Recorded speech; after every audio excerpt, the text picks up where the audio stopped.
Hello दोस्तों। आज की इस वीडियो में हम एसएससी जीडी के लिए हिंदी के बहुत इंपॉर्टेंट क्वेश्चन को करने वाले हैं। तो चलिए वीडियो को शुरू करते हैं। पहला क्वेश्चन है कि मैं बीमार हूँ इसलिए कार्यालय नहीं जा सकता। निम्नलिखित विकल्पों में से इस वाक्य के लिए कौन सा एक उचित सरल वाक्य होगा। मैं बीमार हूँ इसलिए कार्यालय नहीं जा सकता, इसका उचित वाक्य क्या है?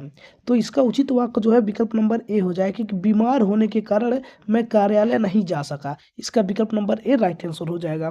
और अब हम इस प्रश्न का जो एक्सप्लेनेशन करेंगे। एक्सप्लेनेशन में क्या कह रहा है कि सरल वाक्य वह होता है जिसमें एक ही मुख्य क्रिया और एक ही उद्देश्य होता है। दिए गए संयुक्त वाक्य को सरल वाक्य में बदलने पर बीमार होने के कारण एक प्रबंधन बन जाता है और नहीं जा सका मुख्य क्रिया रहती है। इसलिए विकल्प ए व्याकरणिक दृष्टि से सबसे सटीक और स्पष्ट सरल वाक्य है। और कह रहा है कि महत्वपूर्ण हिंदी तथ्य वाक्य एवं शब्द और विवरण सरल वाक्य जिसमें एक ही उद्देश्य और एक ही विधेय हो उन्हें सरल वाक्य कहते हैं। और संयुक्त वाक्य किसे कहते हैं? जिसमें दो या दो से अधिक स्वतंत्र उपवाक्य हों और इसलिए से जुड़े हों उन्हें संयुक्त वाक्य कहते हैं। इसमें इसलिए होना जरूरी है। और मिश्र वाक्य किसे कहते हैं? जिसमें एक मुख्य उपवाक्य हो और अन्य आश्रित उपवाक्य हो उसे मिश्र वाक्य कहते हैं। और रचना के आधार पर वाक्य किसे कहते हैं? वाक्य के तीन भेद होते हैं, सरल, संयुक्त और मिश्र। और अर्थ के आधार पर वाक्य के 8 भेद होते हैं, जैसे विधानवाचक और निषेधवाचक है। और उद्देश्य किसे कहते हैं? वाक्य में जिसके बारे में कुछ कहा जाता है उसे उद्देश्य कहते हैं, उसे कर्ता भी कहते हैं। और विधेय किसे कहते हैं? उद्देश्य के बारे में जो कुछ भी कहा जाता है उसे विधेय कहा जाता है। और पदबंध किसे कहते हैं? जब एक से अधिक पद मिलकर एक व्याकरणिक इकाई का कार्य करें तो उसे पदबंध कहते हैं। और वाक्य शुद्धि किसे कहते हैं? पदों का क्रम और अन्वय सही होना अनिवार्य है। और क्रिया वाक्य का वह भाग जो कार्य के होने का बोध कराए। इसके अलावा अगला क्वेश्चन है 2 नंबर क्वेश्चन कह रहा है कि गुड़ खाएं और गुलगुलों से परहेज लोकोक्तियों का सही अर्थ क्या है? तो गुड़ खाएं और गुलगुलों से परहेज लोकोक्तियों का अर्थ है कि झूठा ढोंग रचना। इसका विकल्प नंबर सी राइट आंसर हो जाएगा। और इस प्रश्न का एक्सप्लेनेशन यह है कि गुड़ खाएं और गुलगुलों से परहेज एक प्रसिद्ध लोकोक्ति है। इसका अर्थ है कि कोई व्यक्ति एक बड़ी चीज को तो स्वीकार कर रहा है लेकिन उसी से बनी छोटी चीज का त्याग करने का दिखावा कर रहा है। अतः इसका सटीक अर्थ झूठा ढोंग रचना या पाखंड करना होता है। और अन्य मुहावरे हैं कि अध जल गगरी छलकत जाए। इसका अर्थ है कि ओछा व्यक्ति अधिक दिखावा करता है। और ऊँट के मुंह में जीरा मुहावरे का अर्थ है कि आवश्यकता से बहुत कम वस्तु का मिलना। और काला अक्षर भैंस बराबर मुहावरे का अर्थ है कि बिल्कुल अनपढ़ होना। और खोदा पहाड़ निकली चूहिया मुहावरे का अर्थ है कि कठिन परिश्रम का कम फल मिलना। और नाच न जाने आंगन टेढ़ा, इस मुहावरे का अर्थ है कि अपनी कमी छिपाने के लिए दूसरों में दोष निकालना। इसके अलावा अगला मुहावरा है कि हाथ कंगन को आरसी क्या। इसका अर्थ है कि अप्रत्यक्ष को प्रमाण की आवश्यकता नहीं होती है। और आम के आम गुठलियों के दाम, इस मुहावरे का अर्थ है कि दोहरा लाभ कमाना। और हालांकि नौ नगद न तेरे उधार का अर्थ है कि भविष्य के लाभ से वर्तमान का कम लाभ ही अच्छा होता है। और अकेला चना भाड़ नहीं फोड़ना, इस मुहावरे का अर्थ है कि अकेला व्यक्ति बड़ा काम नहीं कर सकता। और डाक के 3 पात, इस मुहावरे का अर्थ है कि सदा एक जैसी स्थिति बने रहना। इसके अलावा अगला क्वेश्चन है 3 नंबर क्वेश्चन की अपने को धोखा देने वाला वाक्यांश के लिए इनमें से उपयुक्त शब्द कौन सा है? तो अपने को धोखा देने वाले वाक्यांश का जो उपयुक्त शब्द है वह है आत्मवंचक है। इसका विकल्प नंबर ए जो है राइट आंसर हो जाएगा। और इस प्रश्न का फुल सलूशन क्या है? यह है कि जो व्यक्ति स्वयं को ही छल या धोखा देता है उसके लिए एक शब्द आत्मवंचक है। यहाँ आत्म का अर्थ स्वयं और वंचक का अर्थ ठगने वाला होता है। और अन्य विकल्प जैसे आत्मलघु का अर्थ है अपनी प्रशंसा स्वयं करना होता है। और अगला पॉइंट है कि अगोचर वह है जो इंद्रियों द्वारा न जाना जा सके, उसे अगोचर कहते हैं। और अकिंचन का अर्थ है कि जिसके पास कुछ भी ना हो उसे अकिंचन कहते हैं। और अंत्यज उसे कहते हैं जिसका जन्म निम्न वर्ण में हुआ हो। और अपरिमेय कहते हैं जिसका माप जिसे मापा न जा सके। और अभय किसे कहते हैं, जिसे किसी का भय न है उसे अभय कहते हैं। और अवैतनिक उसे कहते हैं जो बिना वेतन के काम करे, उसे अवैतनिक कहते हैं। और आशुतोष उसे कहते हैं जो शीघ्र प्रसन्न हो जाए, जिसे शिव। और इतिवृत्त वह है जो घटनाओं का क्रमवार ब्यौरा करता है। और किकर्त व्यूढ़ जो है, व्यूमूढ़ जो है जिसे अपने कर्तव्य का बोध न हो। और पार्थिव का अर्थ है जिसका संबंध पृथ्वी से, उसे पार्थिव कहते हैं। इसके अलावा अगला क्वेश्चन है 4 नंबर क्वेश्चन की, निम्नांकित मुहावरे के रिक्त स्थान के लिए सर्वाधिक उपयुक्त शब्द कौन सा है। अपनी खिचड़ी अलग पकाना, यहाँ कौन सा आएगा, पकाना आ जाएगा। इसके लिए इसके विकल्प नंबर सी राइट आंसर हो जाएगा। और इस प्रश्न का राइट आंसर है कि पूर्ण मुहावरा अपनी खिचड़ी अलग पकाना होता है। और इसका अर्थ होता है सबसे अलग थलग रहना या किसी के साथ मिलकर काम न करना। यहाँ पकाना शब्द ही इस रूढ़ प्रयोग को पूर्ण करता है। और क्रिया के मूल रूप को धातु कहा जाता है। इसके अलावा कर्म के आधार पर क्रिया के 2 भेद हैं, अकर्मक और सकर्मक है। और मुहावरों में क्रिया पदों का रूप लिंग और वचन के अनुसार बदल सकता है। इसके अलावा संस्कृत की क्रियाओं को हिंदी में तत्सम क्रिया कहा जाता है। और नाम धातु क्रियाएं संज्ञा या विशेषण से बनी होती हैं, जैसे ताल से तलियाना। और संयुक्त क्रिया में दो क्रियाएं मिलकर एक ही कार्य को दर्शाती हैं। और प्रेरणा अर्थक क्रिया में कर्ता स्वयं कार्य न कर किसी और को प्रेरित करता है। इसके अलावा पूर्वकालिक क्रिया मुख्य क्रिया से पहले संपन्न होती है, जैसे वह खाकर सोया। और वाच्य क्रिया का वह रूप है जिससे पता चले कि प्रधानता किसकी है। और हिंदी में वाच्य के 3 प्रकार हैं, कार्तवाच्य, कर्मवाच्य और भाववाच्य। इसके अलावा अगला क्वेश्चन है कि निम्नलिखित शब्दों में से एक में प्रत्यय का योग नहीं है, यानी कि किसमें प्रत्यय का योग नहीं है, तो है आलता में जो है प्रत्यय का योग नहीं, इसलिए इसका विकल्प नंबर बी राइट आंसर हो जाएगा। और इस प्रश्न के जो फुल सॉल्यूशन है वह यह है कि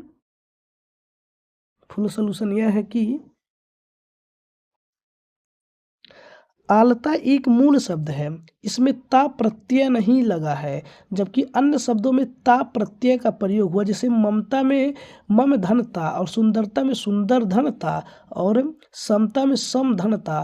प्रत्यय वे शब्दकोश होते हैं जो शब्द के अंत में जुड़कर नया शब्द बनाते हैं। और उपसर्ग वह शब्द होते हैं जो शब्द के पहले जुड़ करके नया शब्द बनाते हैं, उसे उपसर्ग कहते हैं। कह रहा है कि प्रत्यय के 2 मुख्य भाग होते हैं, कृत प्रत्यय और त्वदित प्रत्यय। कृत प्रत्यय क्रिया धातु के अंत में लगते हैं, और त्वदित प्रत्यय संज्ञा सर्वनाम विशेषण के अंत में लगते हैं। और इक प्रत्यय लगने पर शब्द के पहले स्वर में वृद्धि हो जाती है, जैसे धर्म से धार्मिक है। और त्वय प्रत्यय भावात्मक संज्ञा बनाने के काम आता है, जैसे गुरुत्व। और हार प्रत्यय वाला शब्द होनहार इसका अच्छा उदाहरण है। इसके अलावा हिंदी के अपने प्रत्यय तद्भव प्रत्यय कहलाते हैं, और उर्दू फारसी के प्रत्यय भी हिंदी में प्रचलित है, जैसे बाजीगर में गर प्रत्यय है। और प्रत्यय का अपना स्वतंत्र अर्थ नहीं होता है, इस शब्द के साथ जुड़कर ही सार्थक अर्थ बनाते हैं। और नी जो है प्रत्यय स्त्रीलिंग बनाने में सहायक होता है, जैसे मोरनी। और अगला क्वेश्चन दिया हुआ है कि वाक्य के रेखांकित शब्दों के आधार पर बताइए कि किस विकल्प में पुल्लिंग शब्द का प्रयोग नहीं हुआ है। तो इसमें जो है राजा के रजवाड़े चांदी के बर्तनों में खाना खाते हैं, इसमें जो पुल्लिंग शब्द का प्रयोग नहीं हुआ है। और इसका जो फुल सॉल्यूशन वह है कि यह है कि हिंदी में लिंग के 2 ही भेद होते हैं, जैसे पुल्लिंग और स्त्रीलिंग। धातुओं के नाम प्रायः पुल्लिंग होते हैं, जैसे सोना लोहा, लेकिन चांदी अपवाद है, स्त्रीलिंग हो जाएगा। और देशों पर्वतों और समुद्रों के नाम सदैव पुल्लिंग होते हैं। नदियों तिथियों और भाषाओं के नाम सदैव स्त्रीलिंग होते हैं। और द्रव पदार्थों के नाम पुल्लिंग होते हैं, जैसे पानी तेल, लेकिन छाछ लस्सी स्त्रीलिंग है। इसके अलावा महीनों और दिनों के नाम पुल्लिंग होते हैं, और नक्षत्रों के नाम स्त्रीलिंग होते हैं, जैसे अश्विनी भरणी। और पेड़ों के नाम प्रायः पुल्लिंग होते हैं, जैसे नीम आम पीपल। समूहवाचक संज्ञा जैसे सभा, समिति स्त्रीलिंग होती है। और प्राणीवाचक शब्दों में लिंग ही पहचान क्रिया विशेषण से की जाती है। इसके अलावा अगला क्वेश्चन दिया हुआ है कि नास्तिक का विलोमार्थी शब्द क्या है, यानी कि नास्तिक का विलोम क्या होगा। तो नास्तिक का विलोम आस्तिक होगा, इसलिए इसका विकल्प नंबर ए जो है राइट आंसर हो जाएगा। और इस प्रश्न का फुल सोल्यूशन यह है कि नास्तिक वह होता है जो ईश्वर या वेदों में विश्वास नहीं रखता। इसके विलोम आस्तिक है जिसका अर्थ ईश्वर में विश्वास रखने वाला। और विलोम शब्द हमेशा उसी व्याकरणिक कोटि के होते हैं जिसका मूल शब्द होता है। और संज्ञा शब्द का विलोम संज्ञा और विशेषण का विलोम विशेषण ही होगा। और उपसर्ग लगाकर भी विलोम बनाए जाते हैं, जैसे न्याय से अन्याय। और अनल का आग का विलोम सलिल या जल माना जा सकता है। और शोषक का सटीक विलोम पोषक होता है। और हस्व का विलोम दीर्घ होता है। और आमिष का विलोम निरामिष होता है। इसके अलावा अर्थ का विलोम इति होता है।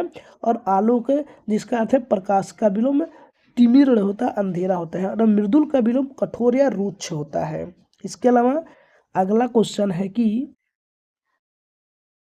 सरलतम के लिए उपयुक्त विलोम शब्द है। तो सरलता समतल के लिए उपयुक्त विलोम शब्द जो है वह ढाल हो जाएगा, विकल्प नंबर सी इसका राइट आंसर है। और इस प्रश्न का जो फुल सोल्यूशन है यह है कि समतल का अर्थ होता है बराबर या चौरस भूमि। और इसका विपरीत अर्थ देने वाला शब्द ढाल या उबड़ खाबड़ हो सकता है। दिए गए विकल्पों में से ढाल सबसे उपयुक्त विलोम शब्द माना जाता है। और अमृत का विलोम जो है विष होता है। और आकाश का विलोम पाताल होता है। कृत्रिम का विलोम प्राकृतिक या नैसर्गिक होता है। और उर्वर या उपजाऊ का विलोम जो है ऊसर होता है। इसके अलावा आकर्षक का विलोम विकर्षण होता है। और आय का विलोम व्यय होता है। इसके अलावा आदर का विलोम अनादर होता है। और कीर्ति का विलोम अपकीर्ति होता है।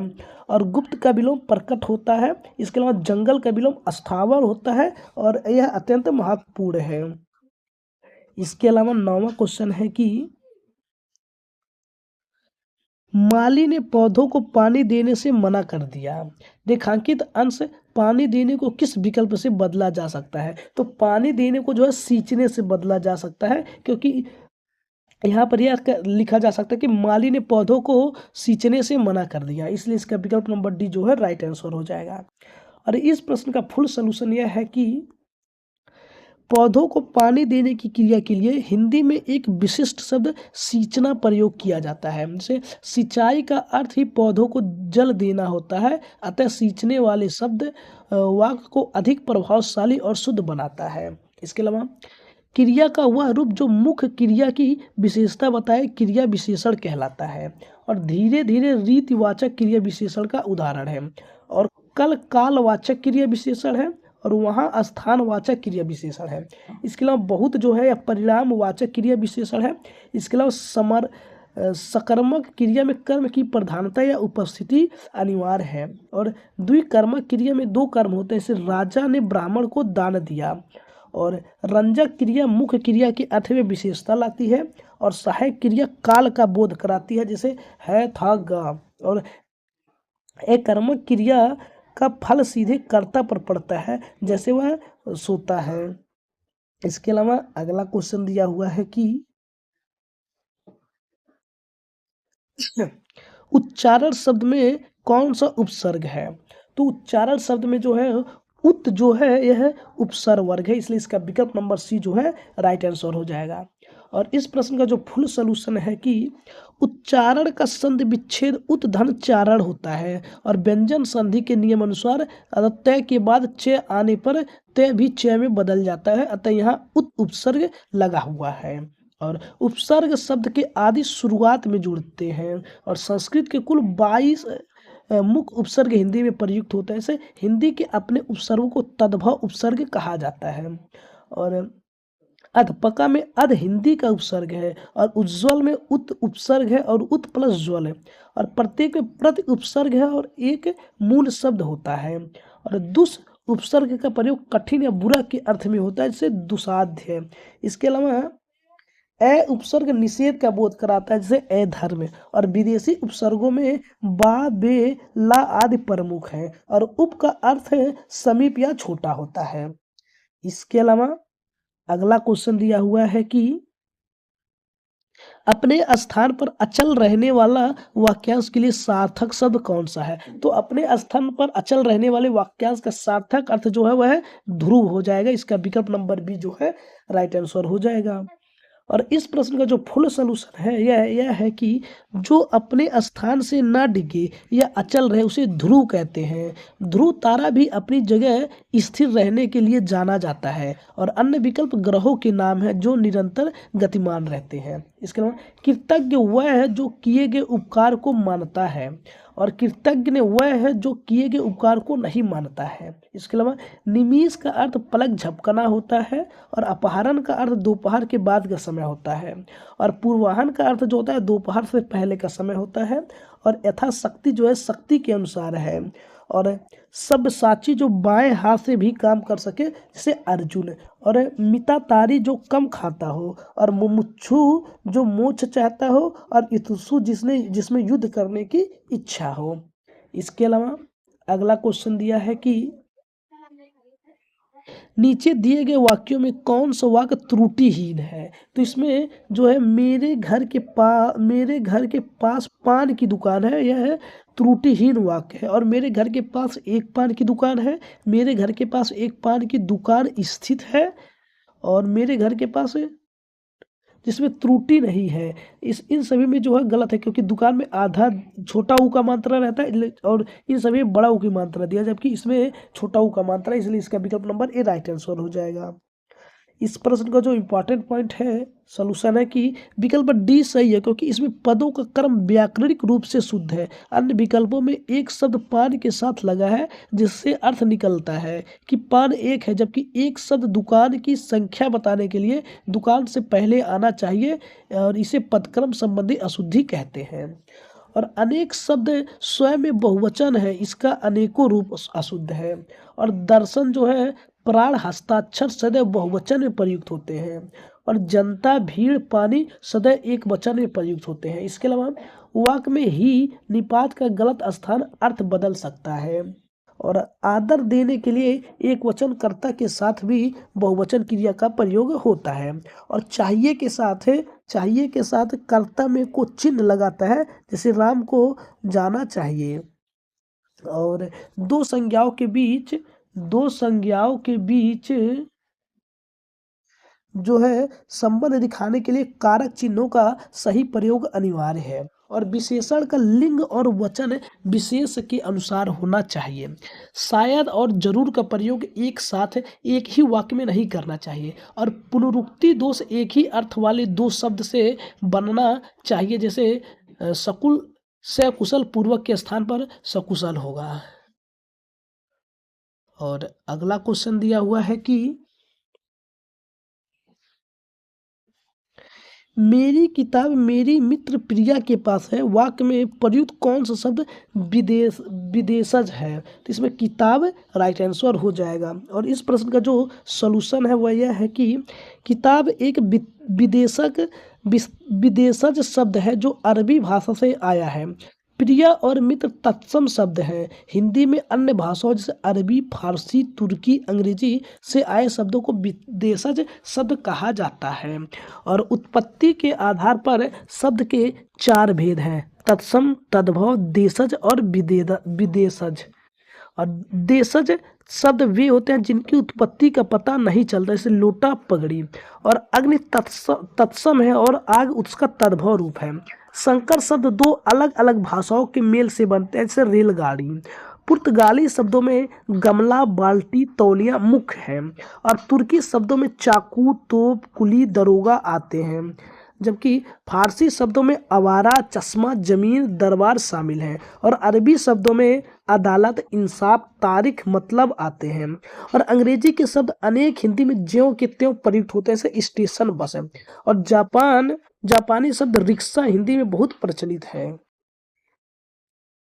और अगला क्वेश्चन है कि पोखर का तत्सम रूप है। तो पोखर का तत्सम रूप जो है पुष्कर हो जाएगा। इसका विकल्प नंबर ए राइट आंसर है।